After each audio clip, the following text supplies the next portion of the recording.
जेव्हा 22 दिवसानंतर नवरोबा घरी येतो, खास आवडीनं त्याच्यासाठी छान साडी नेसून मी आज स्वयंपाक करणार. सगळ्या गोष्टी वेळेत करायच्या म्हणजे प्रिपरेशन आधी झाल्याच पाहिजे. म्हणून काल रात्री त्या सगळ्याच गोष्टी मी बाजारात येणाऱ्या नवीन वर्षाला सचिन घरामध्ये नसेल, तो पुण्याला असेल, त्यामुळे आजच आमच्या घरचा पाडवा साजरा होणार आहे. तर छानपैकी आज मी मसाला भात, पुरी, खीर आणि पनीरची भाजी खास त्याच्या आवडीची करत आहे. ही नेसलेली सुंदर साडी माझ्या नवरोबाच्या आवडीची तक्षशिला साडी मी इंस्टाग्रामच्या एका पेजवरनं मागवली होती. त्यांनाही मी मेन्शन करते, तुम्हाला पाहिजे असेल तर खूप सुंदर सुंदर कलेक्शन्स आहेत, नक्की बघा. काल एक कमेंट आली होती की ताई, तू कोल्हापूरची असून तू पुण्याची भाषा का बोलतेस, न ला न का म्हणते. पण खरं तर मला कधी असं काही वाटलंच नाही. ऐकताना कदाचित ते वेगळं वाटत असेल, नक्कीच आहे.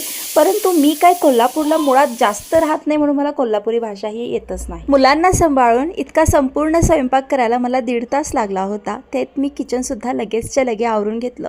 खूप सुंदर चविष्ट स्वयंपाक तर झालाच होता, परंतु या साडीमध्ये मला इतकं सगळं कसं काय जमलं, कारण ही साडी इतकी सॉफ्ट होती ना, काय सांगू. तर आजच आमचा पाडवा झालेला आहे आणि तुम्हा सर्वांना नवीन वर्षाच्या खूप साऱ्या शुभेच्छा. याचा मोठा व्हिडिओ बघण्यासाठी खाली लिंक दिलेली आहे.